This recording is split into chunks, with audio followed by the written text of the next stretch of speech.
नमस्कार बच्चों, आज हम पढ़ेंगे हिंदी क्षितिज पाठ 12 लेखक यशपाल जी द्वारा लिखित लखनवी अंदाज का सार, जो एक व्यंग रचना है।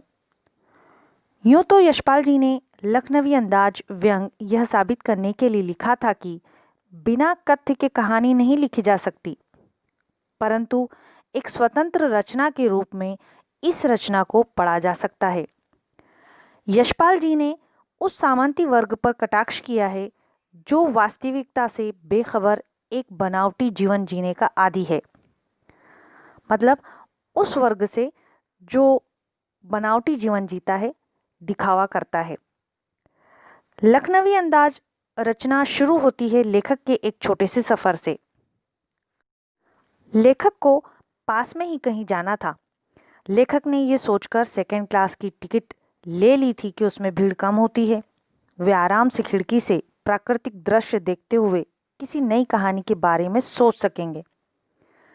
एक नए विषय पर एक नई कहानी लिखेंगे, इसलिए लेखक ने सेकंड क्लास की टिकट ले ली थी।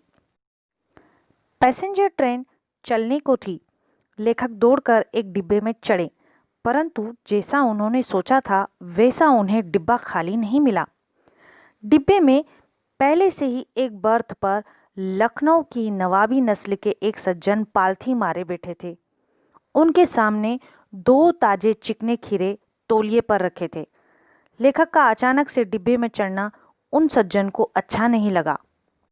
उन्होंने लेखक से मिलने में कोई दिलचस्पी नहीं दिखाई, क्योंकि जब लेखक डिब्बे में चढ़े तो नवाब साहब खिड़की से बाहर देखने लगे थे।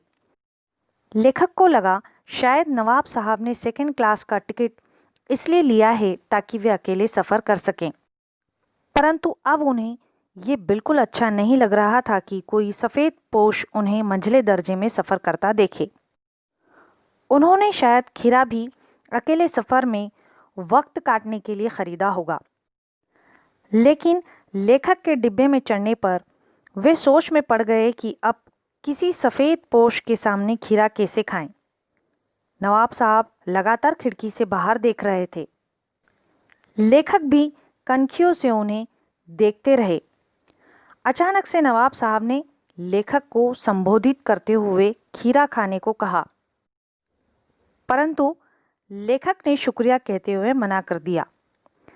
नवाब साहब ने दोनों खीरों को धोकर बड़े ही एहतियात से, मतलब सावधानी से छीले और काटे।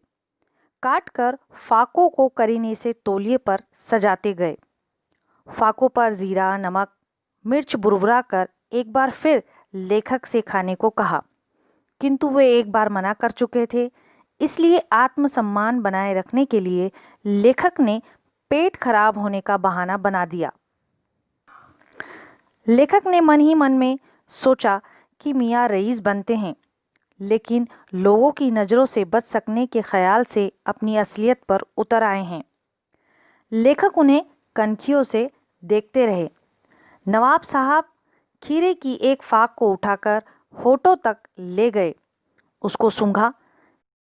खीरे के स्वाद के आनंद में उनकी पलकें मूंद गईं, मतलब आंखें बंद कर ली। उन्होंने स्वाद लेने में अपनी आंखों को बंद कर लिया। मुंह में भर आए पानी का घूंट गले से उतर गया।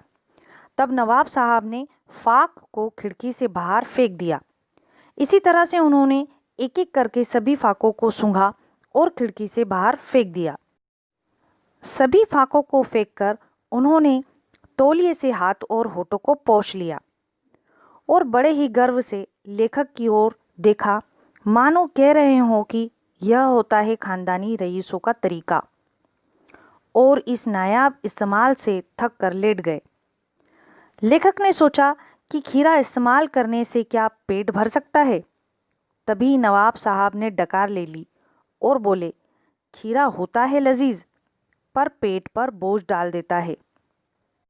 यह सुनकर लेखक ने सोचा कि जब खीरे की गंध से पेट भर जाने की डकार आ जाती है तो बिना विचार, घटना और पात्रों के इच्छा मात्र से नई कहानी भी बन सकती है।